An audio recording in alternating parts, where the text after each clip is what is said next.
Hello and thank you for joining me. I hope you're all well. My name is Alan and today's video is just bringing to your attention two major mistakes that you can avoid if you put a little bit of thought into the items that go into your go bags, Bugout bags, etc. Stay with me.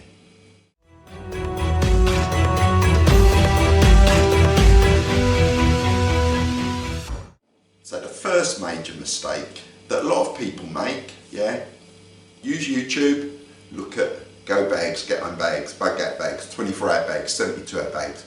Look at them and look at what they're carrying, Now, we all have, or we all pack to what we think we need, what our comfort level is and what we require. But there are some simple things that you can do that can reduce the weight of your pack without sacrificing reliability, and at the end of the day, it's not car camping, is it? Potentially you've got to cover ground, could be anything 3 miles, up to 30 miles, in all types of weather, So let's just jump straight in. Water bottles. I know the go-to is, you've got to have a metal bottle, So, a 1 litre steel nail jean. Bulletproof, carries a litre of water, 32 ounces of water. You can use a container to boil your water in. Fine. But, and there's going to be a lot of buts in this video. 390 grams. Okay, I'm watching one of my squirrels. 390 grams, empty.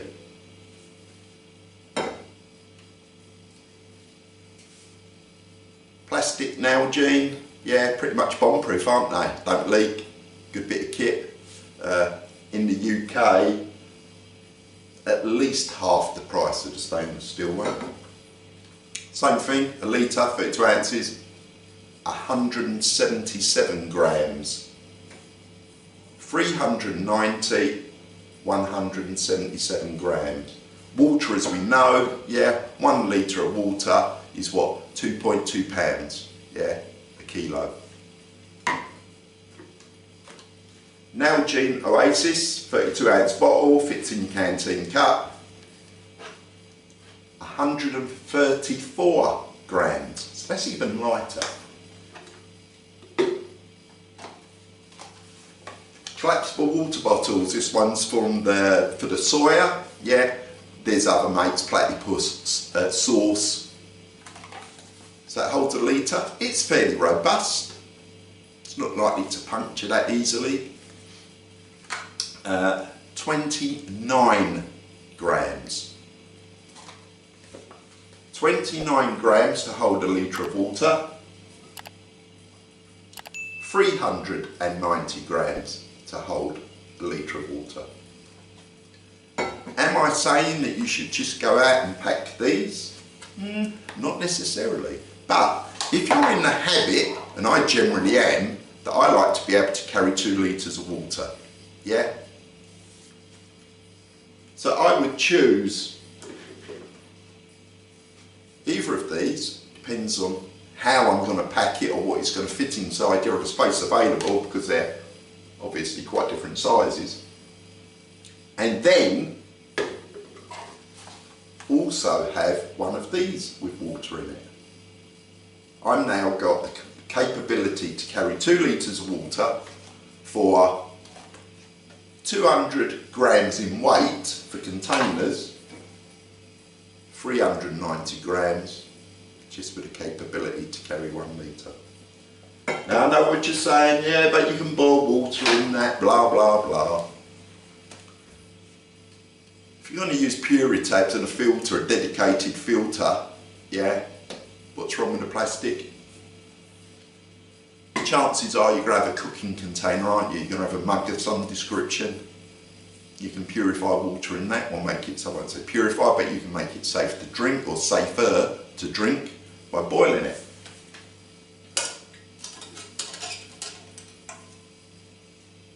US GI Cup, admittedly it's a copy. So that would probably suggest that the stainless steel is a bit thinner than the genuine item, so therefore a little bit lighter than the genuine item. 261 grams, that's with the lid, 261 grams.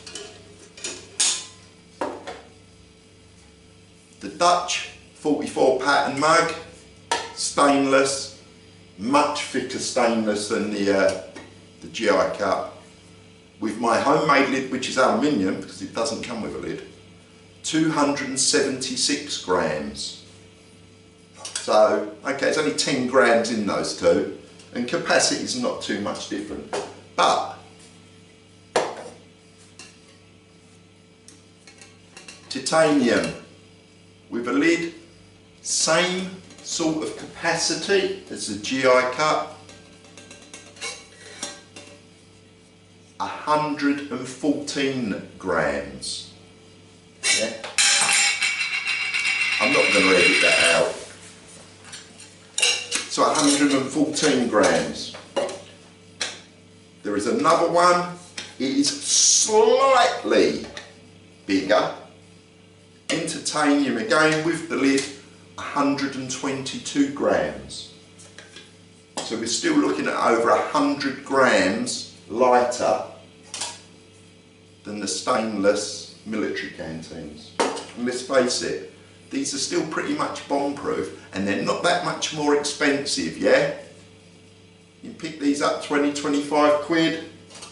These in the UK, 15-20 quid. There's not a great deal money-wise. Then there's, I'm going to do it again, then there's this one, which again is titanium. I've had this ages. Yeah, it's made by Tibetan. It is a 1.1 litre capacity. That's not the usable capacity, yeah, because that'd be right to the rim. I got this one. I can put 2 ration pack meals in here and cook them, yeah, instead of the smaller ones which would take 1. So, for instance, in the family Bugout bag is this, purely because I can cook 2 meals at once in it. But even then, saying that, it's only 142 grams. 142 grams. 261 grams. So you can make a major weight saving just on your bottle, your choice of bottle, and your choice of mug or cooking pot, whatever you want to look at it. And with the bottles, you can save money and get lighter products. With the mugs and the containers, you're going to spend slightly, and it is really slightly more, for a product that is much lighter. Ferro rods. Bearing in mind we're talking about a go bag, yeah? 72-hour bag. The idea is that it's there to cover you for a relatively short period of time. Big, hefty ferro rod. Yeah, excellent if I was going to go away somewhere and perhaps live in the wilderness with no outside contact for a number of years, which I wouldn't be doing. But 108 grams. Regular ferro rod, and I weighed it with the lanyard and the clip, so the weight is heavier than it really is.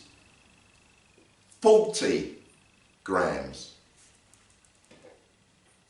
108 and 40 grams.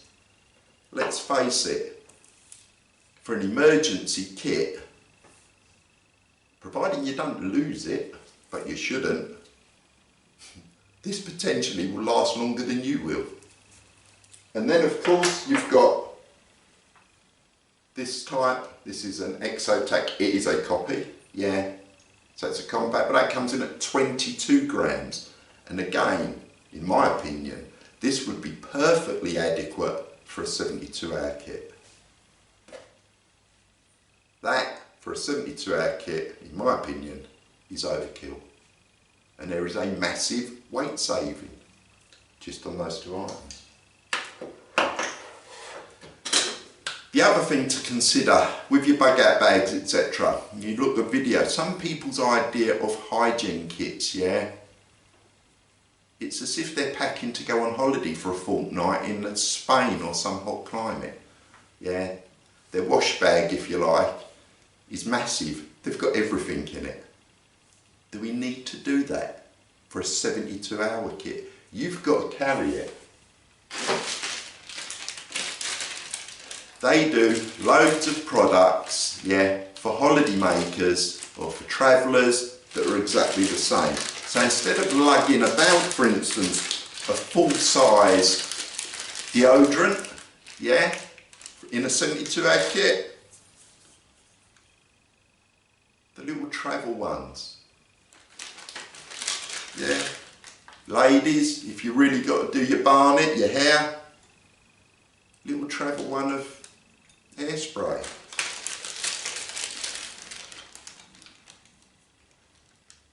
Shower gel, yeah. You don't need a massive hygiene kit. It's taking up space and it's taking up unnecessary weight.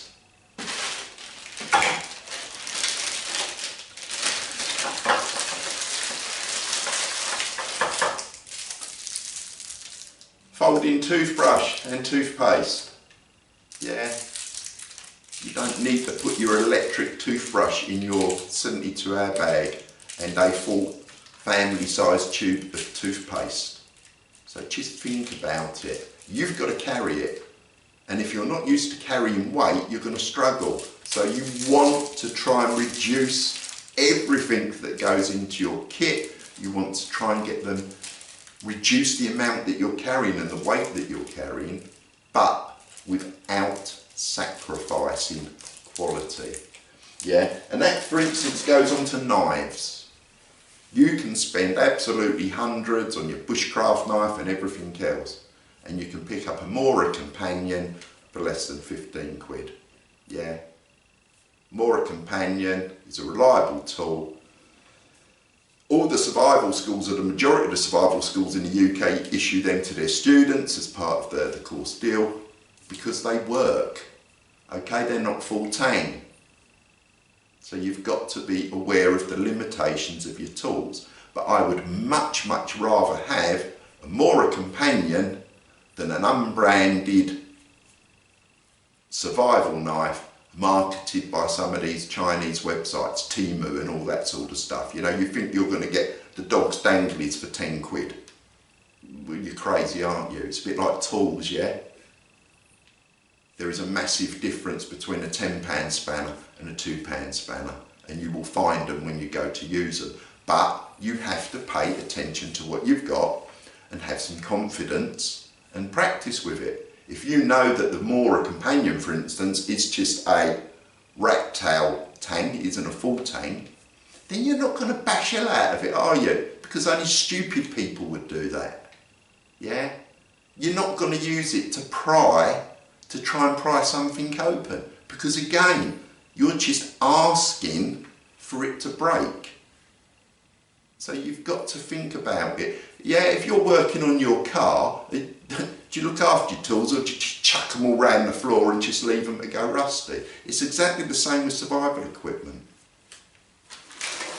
You don't need, yeah, a lot of people are on a fixed budget. Do not go out and buy a cheap £10 crappy Chinese knife that no one's ever heard of on one of these Chinese sites that's popped up. Buy something that's actually got a little bit of history behind it, and what people will recommend for you, and then be aware of its limitations. Next thing, pouches. I love a good pouch. Yeah, organise all your kit, blah blah blah, everything's in its right place. But, again, if you've got to carry this stuff, it will weigh. That weighs a fair bit. That weighs absolutely nothing. Yeah, that is sexy and tactical. That's boring. But that can do the same job as that and offer some more water protection than that, and weighs a fraction of that. I know we like buying kit. It is what it is, same as any hobby, isn't it, whatever. Yeah, we like to buy stuff, it looks good, but the reality is if you're doing a survival kit for something that is potentially just a relatively short period of time, you do not need to buy big, chunky, heavy gear. Try and get quality, yeah, but the smaller versions, because you've got to carry it. There are a lot of videos out there and they will build kits. So there are rucksacks, yeah, sling bags, whatever. And they're full of tools and full of equipment. Which is good because we like shiny. But there is a flaw in a lot of these kits. Yeah. Your first cover, if you like, your shelter system, are the clothes that you wear. And I know people are going, yeah, but I think about that. So I dress to the season, which I completely agree with, yeah. At the moment, it's outside, I think it's about 12 degrees and it's very, very wet. Bearing in mind, if you're wet and the temperature drops to 5 degrees Celsius, you're borderline hypothermia, yeah? So you need to think about that, don't you? So I can dress, I can walk out the door and I'm hunky-dory whilst I'm walking around and doing something. In the UK, it's probably the same elsewhere, but in the UK, the temperature tonight is going to be approximately 50% less than what it is now. So if it's 13 degrees out there now, and you dress for that, and you say, well, I'm warm, I'm comfortable, yeah?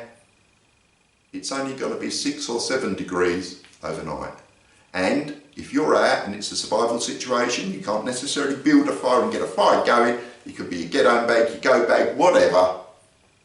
If you're not active and you're sitting there feeling sorry for yourself, or you've injured, just, you know, you've got an injury or whatever, you're going to get cold because the temperature has dropped to 6 or 7 degrees. And this is the second mistake I see with these kits. It is very rare to see anyone packing warm kit, yeah? So you might have a Benny hat, which is an excellent idea to have because we lose a lot of heat through the top of our head, especially those of us that have got sunroofs. Yeah, so you want something to try and retain the warmth there. You actually lose just as much heat around your neck. So you want a snood or a buff or a head over or a scarf, whatever. Yeah, so put one of them in your bag. You're going to have a pair of gloves, great. Set of waterproofs, great, especially in the UK. But put an insulating layer. Yeah, a puffer jacket. What I do, I've got down, which obviously you can't compress and it's a nightmare when it gets wet.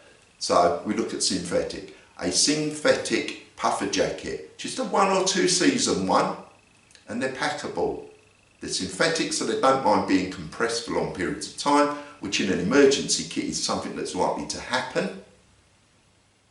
Yeah, put it in a dry bag, squash it right in there, roll it up. Make sure there's room in your bag for it. So if you are caught out overnight, you went out during the day and you was nice and warm. Yeah, it's no longer 13 degrees, it's now 6 degrees. You're feeling sorry for yourself, you perhaps injured yourself and you're resting. You are going to get cold and potentially it will kill you because of hypothermia.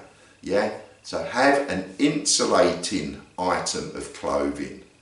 And the puffer jackets, synthetic puffer jackets, you can pick up a branded but not top range one, yeah, for 30, 40 quid. Go to a charity shop, get it cheaper. You might even have one in your wardrobe that you don't particularly wear. The other thing, if you buy it online, yeah, you can pick a colour that perhaps you wouldn't normally wear and nobody else is buying that colour. Yeah, it might be bronze, for instance, colour. And there's loads of people going, oh no, I don't want that, I want black or dark green or brown. So the price is cheaper because they're not selling them. Buy it, because you're going to put it in the stuff sack, put it in your bag, and the only time it's likely to come out is when you're freezing your cobblers off, in which case you ain't going to care what colour it is. Anyway, enough. Enjoy your day. If you found the video useful, give us one of them. If you're not a subscriber, please consider subscribing, and I would love to read your comments. Tell me, what would you do to reduce the weight in your kit without sacrificing some reliability? And what do you do to make sure that you've got an insulating layer in your bag? Or are you one of these that just goes out with a bag full of tools and equipment, and then God forbid you caught out overnight, that you freeze? Have a great weekend. See you soon.